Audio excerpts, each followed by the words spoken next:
मी Punjab duck आज आहे 28 जुलै 2025 श्रावण सोमवार मधला पहिला श्रावण सोमवार आहे। मी आलेलो आहे दत्त सहकारी साखर कारखाना शिरोळ दादांच्या कारखान्यावर आलेलो आहे। या ठिकाणी शेतकरी मेळावा आहे। या ठिकाणी बघा पाहू शकता या कोल्हापूर शिरोळ या भागामध्ये सूर्यदर्शन झालं आणि या ठिकाणून सर्वप्रथम ज्या भागात आहे म्हणून त्या भागातल्या सर्वप्रथम शेतकऱ्याला अंदाज देतो। तुमच्या कोल्हापूर जिल्हा, सातारा जिल्हा, सांगली जिल्हा या भागामध्ये आणखी 2-3 दिवस थोडं सरी चालू राहतील। पण तुम्हाला सांगतो की तुम्ही काय करा 8 तारखेपर्यंत 8 ऑगस्टपर्यंत तुम्ही काय करा ऊसाला खत घेऊन टाकून घ्या, शेतीचे कामं करून घ्या।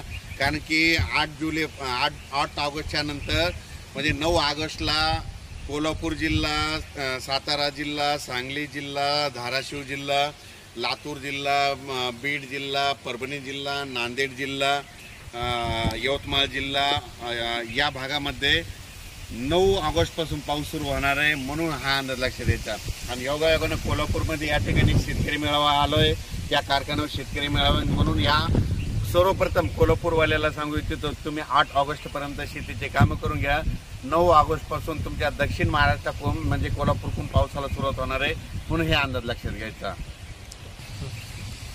साहेब आमच्या विदर्भात आणि मराठवाड्यामध्ये काय परिस्थिती राहील? विदर्भ आणि मराठवाड्यात तुम्हाला सांगतो आज आहे 28 जुलै। आजपासून तुम्ही काय करा, आजपासून सूर्यदर्शन होणार आहे। पण काय होणार आहे दुपारनंतर ज्या ठिकाणी सूर्यदर्शन झालं ना त्या ठिकाणी स्थानिक वातावरण तयार होऊन तुरळक ठिकाणी पाऊस पडेल म्हणजे हे अंदाज लक्षात येतात।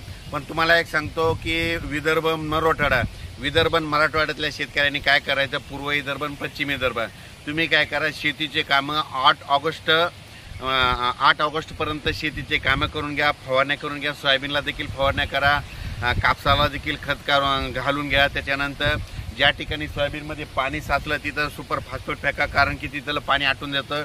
कापसामध्ये पाणी साचलं असलं तर तिथं देखील सुपर फॉस्फेट टाका, तिथलं आटून जातं।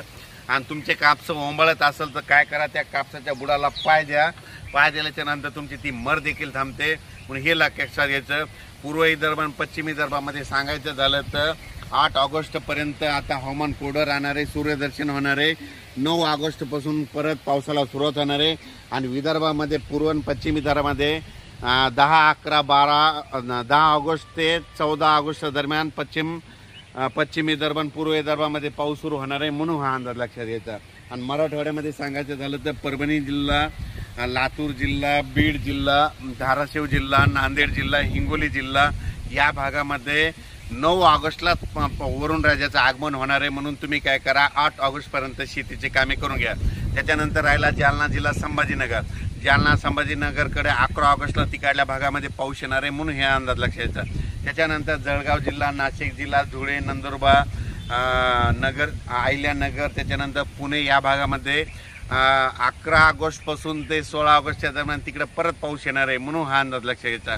म्हणजे सांगायचं झालं तर 9 ऑगस्टला सुरुवात होणार आहे। मी आता योगायोगाने कोल्हापूरला दत्त कारखान्यावर 9 ऑगस्टला सुरुवात होणार आहे। कोल्हापूर, सातारा, सांगली, सोलापूर जिल्हा, धाराशिव जिल्हा, लातूर जिल्हा, नांदेड जिल्हा, हिंगोली जिल्हा, यवतमाळ जिल्हा, परभणी जिल्हा, बीड जिल्हा या भागामध्ये 9 ऑगस्टपासूनच पावसाला सुरुवात होणार आहे म्हणून तुम्ही काय करा 8 ऑगस्टपर्यंत शेतीचे कामे करून घ्या।